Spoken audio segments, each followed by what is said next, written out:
Ci sono parole che non dovremmo mai sentire.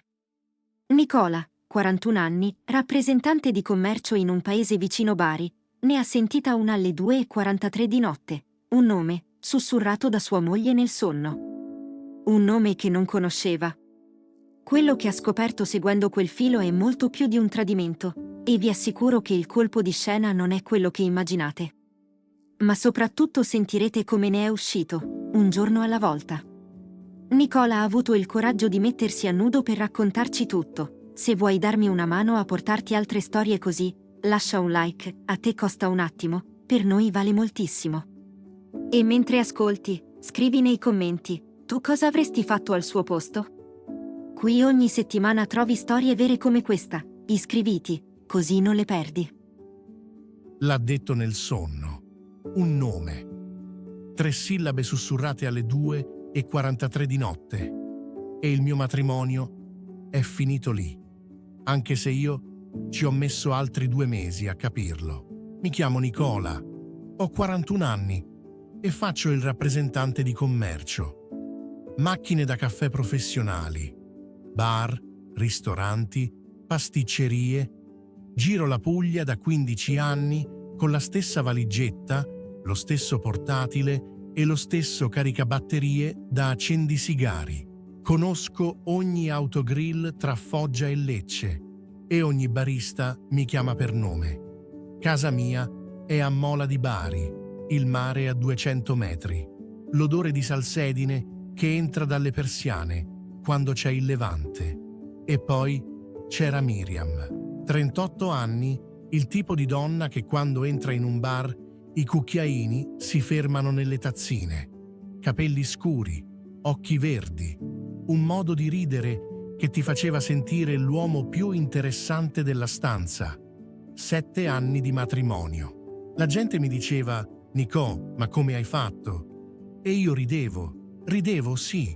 Da 3 anni provavamo ad avere un figlio. Provare, nel nostro caso, era diventato un secondo lavoro. Le app sul telefono, i calendari con i cerchietti rossi, la temperatura la mattina prima ancora del caffè. Poi la clinica a Bari, quella con la sala d'attesa piena di coppie che non si guardano negli occhi. Io i miei esami li avevo fatti subito, tutto a posto. I suoi, diceva lei, pure. È solo questione di tempo, Nicò. Il dottore dice che siamo giovani. Avevamo persino dipinto la stanza piccola, quella che dà sul cortile, color sabbia. Neutro, dicevamo, così va bene comunque. I segnali c'erano. Li vedo adesso, come si vedono i cartelli stradali nello specchietto, quando ormai li hai passati. Agli appuntamenti in clinica aveva iniziato ad andarci da sola. Tu hai il giro dei clienti, amore? Che ci vieni a fare? È solo un controllo. Il telefono sempre a faccia in giù sul tavolo. Un profumo nuovo, più adulto, che non le avevo regalato io. E il giovedì? Il giovedì c'era sempre qualcosa. La palestra, un'amica, un controllo, sempre di giovedì. Poi arriva quella notte, fine ottobre. Dovevo partire alle 5 per Lecce, una fiera del settore, e non riuscivo a dormire. Stavo lì, al buio, a fissare il soffitto e ripassare i prezzi delle macchine a 2 gruppi. Miriam dormiva girata verso di me, il respiro lento. E a un certo punto l'ha detto: Tommaso, aspetta, no. Un sussurro, un sorriso, nel sonno. Poi si è girata dall'altra parte e basta. Io non conoscevo nessun Tommaso. Non un collega, non un cugino, non un amico. Niente. Sono rimasto immobile, con il cuore che batteva nelle orecchie, a ripetermi che i sogni non significano niente, che magari era un attore, un nome sentito in TV. Alle 5 sono partito per Lecce e non ricordo un solo chilometro di quel viaggio. Per una settimana ho fatto finta di niente, ma quel nome mi si era piantato in testa come un chiodo in una gomma. Piano piano sgonfiava tutto. Poi, un martedì pomeriggio, cercavo la ricevuta della caldaia nel cassetto dei documenti e mi è finito in mano un referto della clinica, carta intestata, il logo azzurro e in fondo, sotto la firma, il timbro DOT. Tommaso Ranieri, medicina della riproduzione. Sono rimasto in piedi in cucina con quel foglio in mano per non so quanto tempo. Il caffè nella moka si è freddato lì, sul fornello spento. Tommaso, il dottore, il suo dottore, il nostro. Quella notte ho fatto una cosa che non avevo mai fatto in 7 anni. Ho aspettato che dormisse e ho preso il suo telefono. Lo schermo che si illumina al buio ti fa sentire un ladro in casa tua. Il codice era il nostro anniversario. C'era un contatto salvato come clinica segreteria. Nessuna segreteria scrive alle 11 di sera. Ho pensato a te tutto il giorno, a giovedì. E lei? Anch'io. Non sai quanto. Ho scorso indietro, mese dopo mese. 8 mesi. 8 mesi di giovedì, di è solo un controllo, di cene in cui mi raccontava del traffico sulla statale. 8 mesi di bugie con il camice bianco. Ho rimesso il telefono sul comodino. Mi sono vestito al buio e sono andato al porto. Sono rimasto in macchina fino all'alba a guardare le barche, con un caffè del distributore in mano. L'ho riscaldato 4 volte al microonde del bar di Saverio. Quando ha aperto, non l'ho mai bevuto. Il confronto l'ho fatto 2 sere dopo, in cucina. Avevo preparato le frasi per 2 giorni, in macchina tra un cliente e l'altro. Ne ho usata una sola. Chi è Tommaso? Ha continuato a mescolare il sugo per 3 secondi. 3 secondi lunghissimi. Poi ha spento il fuoco. È il mio medico? Lo so. E il giovedì? Si è seduta. Non ha pianto subito, questo me lo ricordo. Prima ha detto: non volevo. È successo. Come si dice di un bicchiere che cade. Da quanto? Nicola? Da quanto, Miriam? 8 mesi. 8 mesi mentre dipingevamo la stanza color sabbia. 8 mesi mentre io compravo i test di ovulazione al supermercato e tenevo il telefono acceso di notte per paura di perdermi una chiamata dalla clinica. Nelle settimane dopo ho sbagliato quasi tutto quello che si poteva sbagliare. E lo dico senza cercare scuse.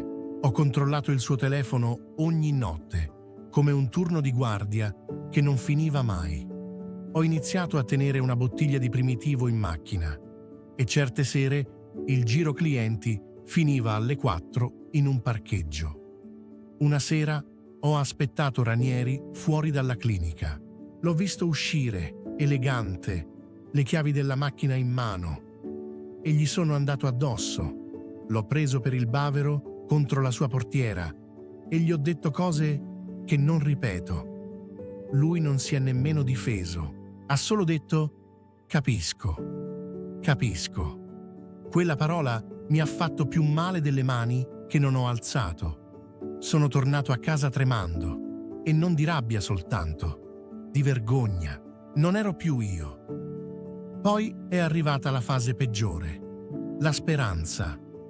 Miriam piangeva, giurava che era finita, che era stata una debolezza, che quell'uomo aveva approfittato di un momento fragile. Abbiamo iniziato una terapia di coppia a Bari, il mercoledì, e io ci volevo credere, con tutte le forze.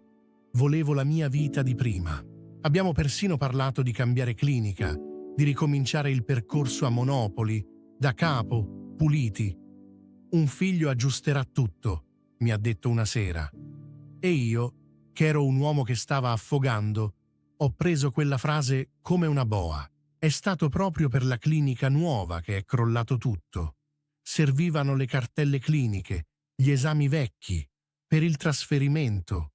Lei era da sua madre. Ho aperto il suo cassetto del comò, quello dei foulard, per cercare la cartellina azzurra, e sotto i foulard ne ho trovata un'altra, grigia. Dentro c'era un referto con il suo nome. Data? 19 mesi prima. 19? Prima di tutto, prima del tradimento, prima di un anno intero di tentativi. La diagnosi era scritta in quel linguaggio freddo dei medici, ma il senso era chiaro anche per uno che vende macchine da caffè.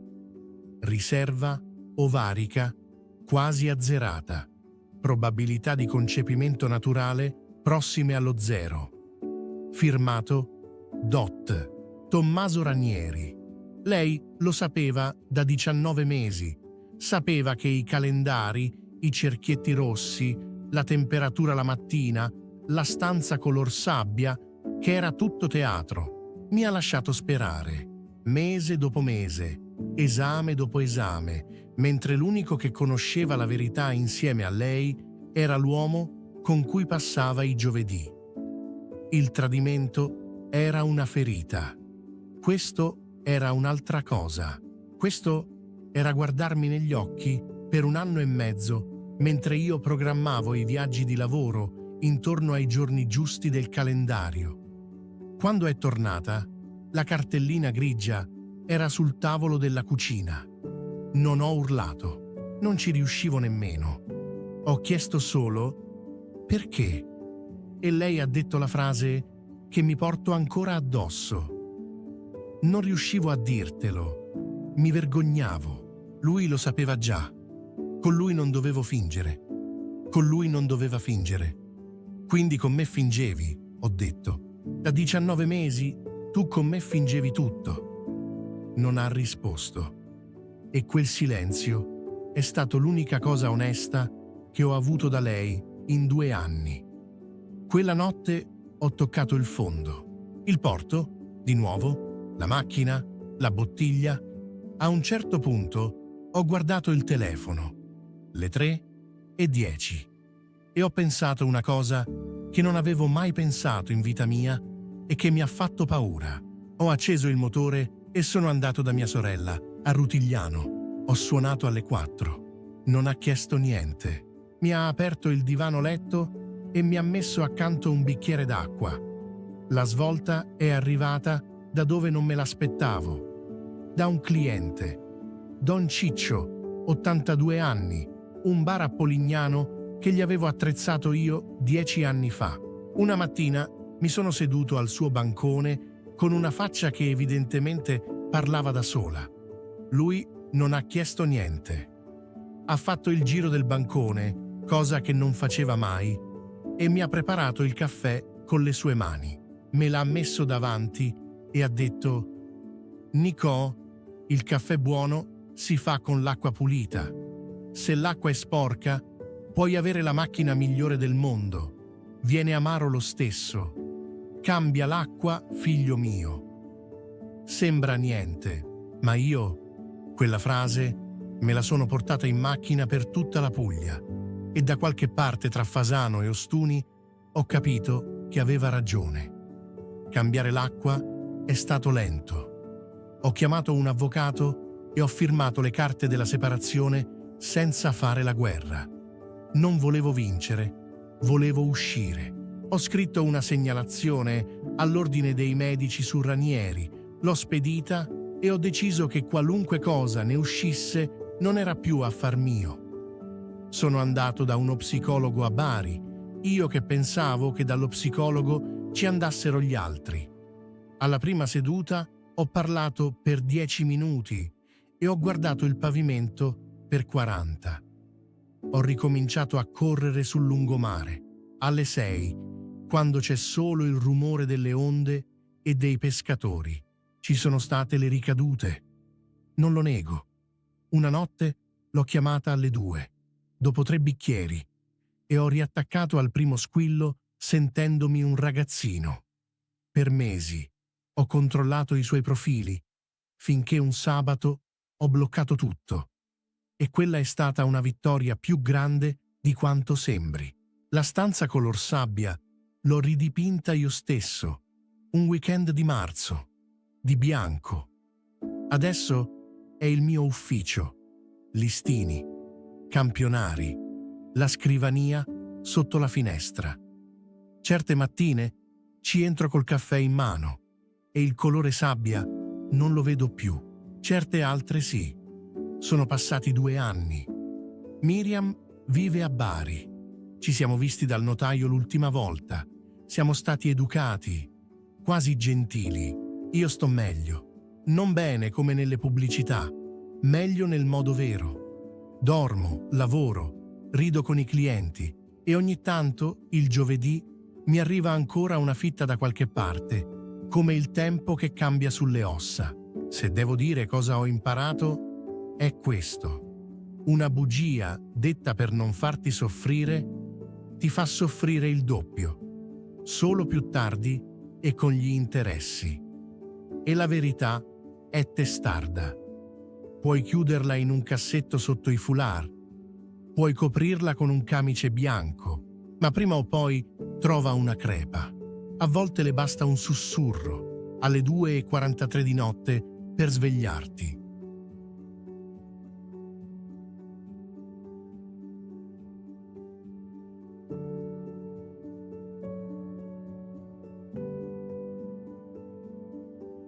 A volte la verità aspetta anni, e poi le basta un sussurro per svegliarti. Nicola ha cambiato l'acqua, come gli disse Don Ciccio, e ha ricominciato da capo. Se questa storia ti ha toccato, qui accanto ne trovi un'altra che devi assolutamente sentire. Ci vediamo lì!